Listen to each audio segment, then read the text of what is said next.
Welcome to the show.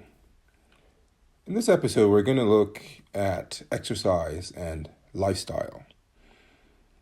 Why exercise snacking could extend your life by 2 years.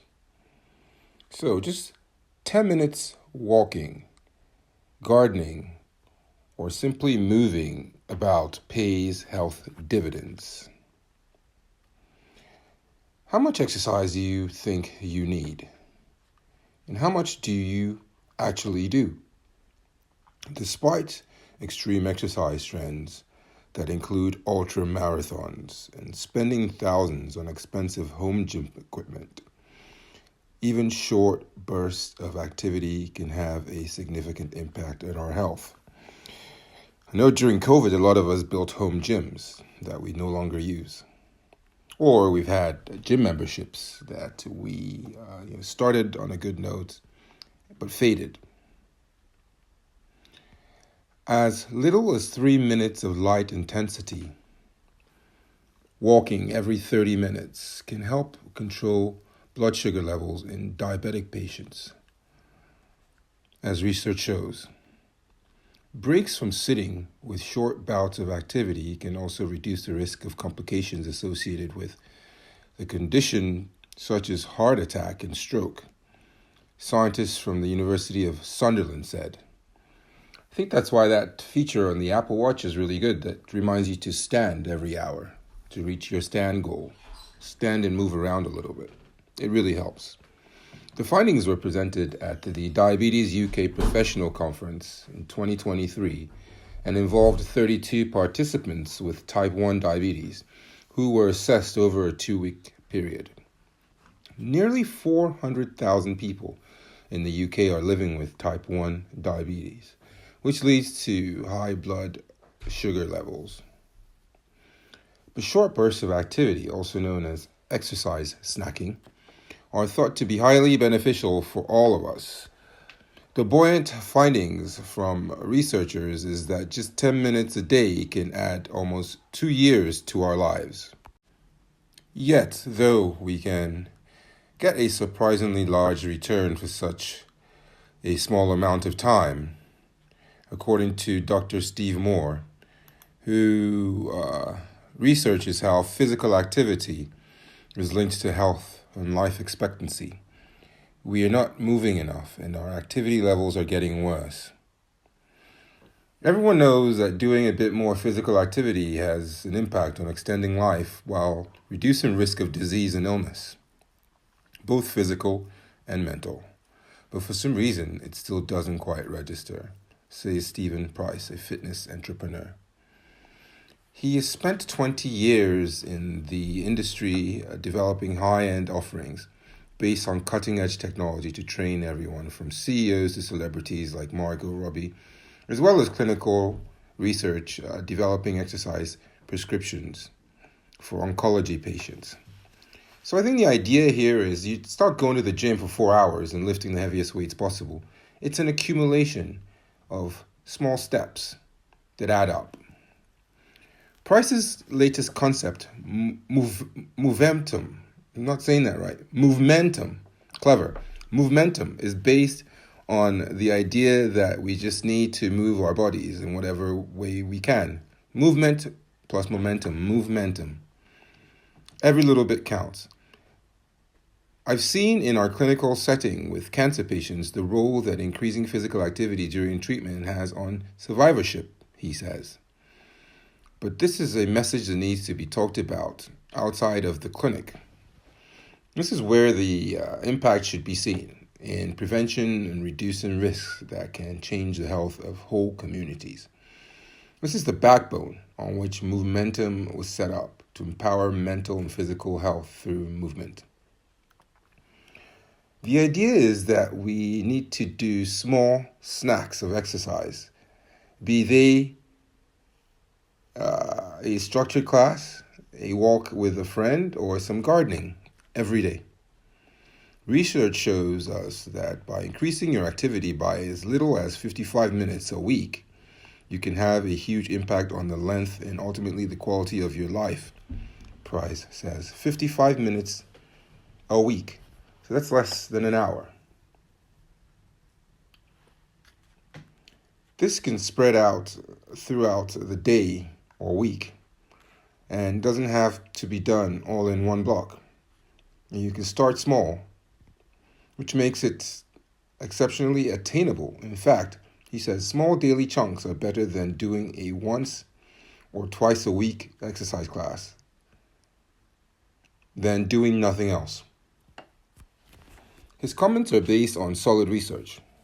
In 2012, scientists at the National Institute of Health, NIH, in the US, led by Dr. Moore, examined data from almost 650,000 midlifers and found that being active for 75 minutes a week, or just over 10 minutes a day, was associated with a gain of 1.8 years in life expectancy, compared with doing nothing at all.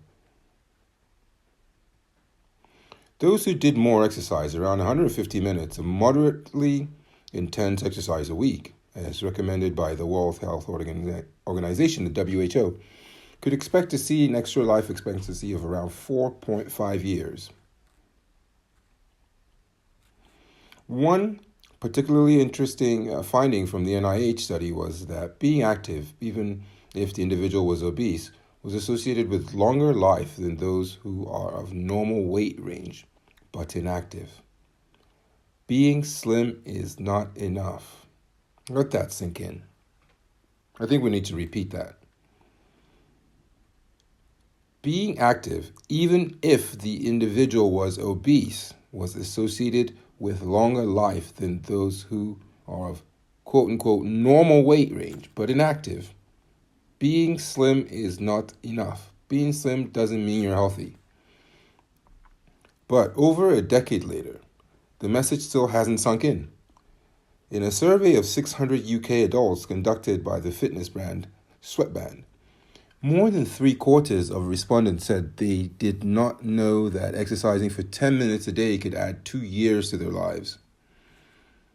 I feel like the amount of gain you can achieve is still underappreciated, Dr. Moore adds. Worryingly, we're getting more and more sedentary. We are 20% less active than we were in the 1960s. And if current trends continue, we will be 35% less active by 2030, according to government statistics. Part of the reason, Price believes, is that the messaging around exercise has become too complicated. I do feel that the notion of moderate exercise is slightly misunderstood, making it seem somewhat unattainable to some demographics, he says. His aim is to simplify the messaging and empower us to all start moving more. When I tried one of their 3 signature 25-minute classes, the instructor guided me through a series of breathing and stretching exercises based on the principles of neuromuscular behavior in order to properly isolate, stabilize, and manipulate muscles. Basically, it was a teaching of the correct posture and the right breathing patterns to assist movements that you do every day. It is crucial that we do, because doing nothing at all is deadly. According to government statistics, physical inactivity is associated with 1 in 6 deaths in the UK and is estimated to cost the UK £7.4 billion annually. With a B, billion. Around 1 in 3, 34% of men, and 1 in 2, 42% of women, are not active enough for good health, with older people less active.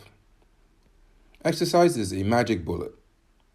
In the 2019 Physical Activity Guidelines report, the chief medical officers wrote, "If physical activity were a drug, we would refer to it as a miracle cure due to the great many illnesses it can prevent and help treat." But along with adding years to our lives, Professor Matthew Wilson of the Institute of Sport and Exercise Health, and an expert with Movementum, adds that exercise also enables us to live a better life. The main consideration is around living longer with a higher quality of life in our later years, he says. In recent years, there has been a decline in the number of years we live in a healthy state. We're living longer, but with poorer health.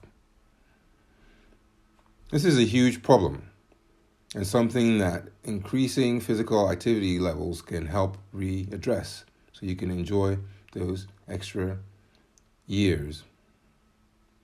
We're now living with chronic illnesses rather than focusing on preventing them. But building in regular exercise, especially for those unused to doing any, requires a mindset shift.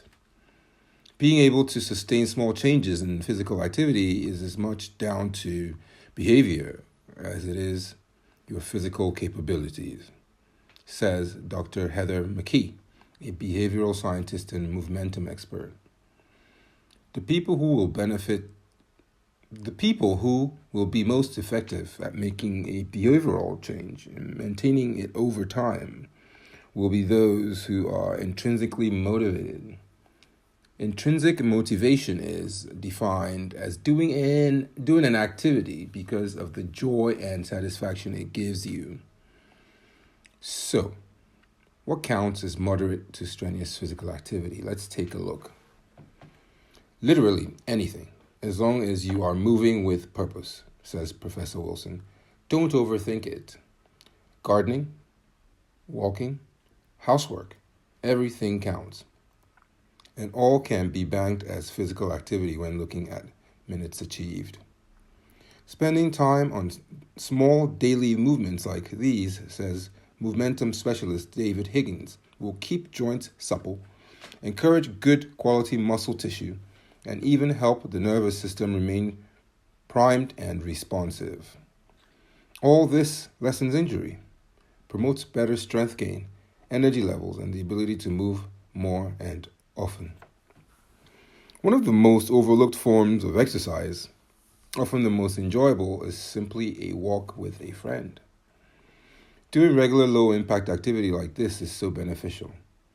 If you can also catch up with a partner or friends, you will keep each other accountable, and it becomes more enjoyable, Higgins says.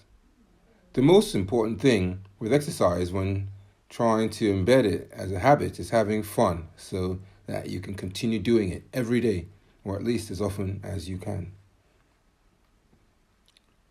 Let's look at 6 easy ways to add 10 minutes of exercise into your day. Number 1, skip the lift or elevator and run up the stairs. Don't spend time waiting for the lift or elevator. If your home or office has a flight of stairs, run up to your office. 2, do bicep curls with your shopping bags. Don't just let them hang by your sides when you're leaving Waitrose or any supermarket. Curl your biceps and use your shopping bags as weights. Strength training really improves areas of the brain, such as the hippocampus, and strengthens pathways between the muscle and the brain, explains Dr. Stubbs.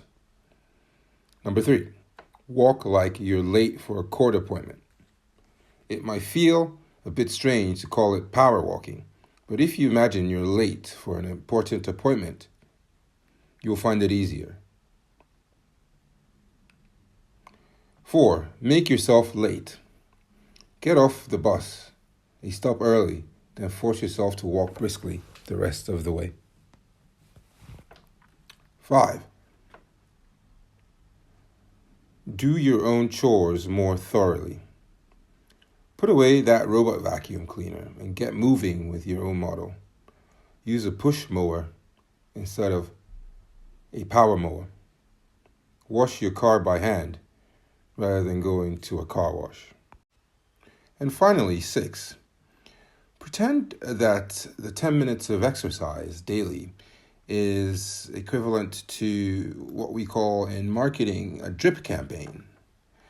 An example of why marketers use a drip campaign, I'll give you an example, is sort of leading up to an event where you need to build your attendee list and get contacts to register for that event.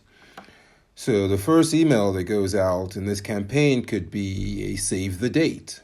So people are aware that so and such event is coming up on the horizon and they should put it in their calendar. Right. A follow-up email, the second could be the invitation itself with the details of what the event is about or who's speaking, where it is, how to RSVP, if it's a paid event, how much it is, etc. Book your spot. A third email could be a final reminder. Thank you for registering RSVP for this event. Here are the last minute details. We're looking forward to see you. We have an excellent lineup, etc. So it's not done in one shot. It's done in drips over a period of time, and you keep people engaged. So you can look at exercise as a drip campaign. That's sort of our media marketing advice that tallies in with this whole exercise phenomenon, the momentum phenomenon that's going on. So yes, let's all get up and move around, if only for just 10 minutes per day. That's it for this episode. Please like and subscribe to the channel. Thank you for stopping by. Please go to buymeacoffee.com/Samson King to support the channel, and we'll see you next time.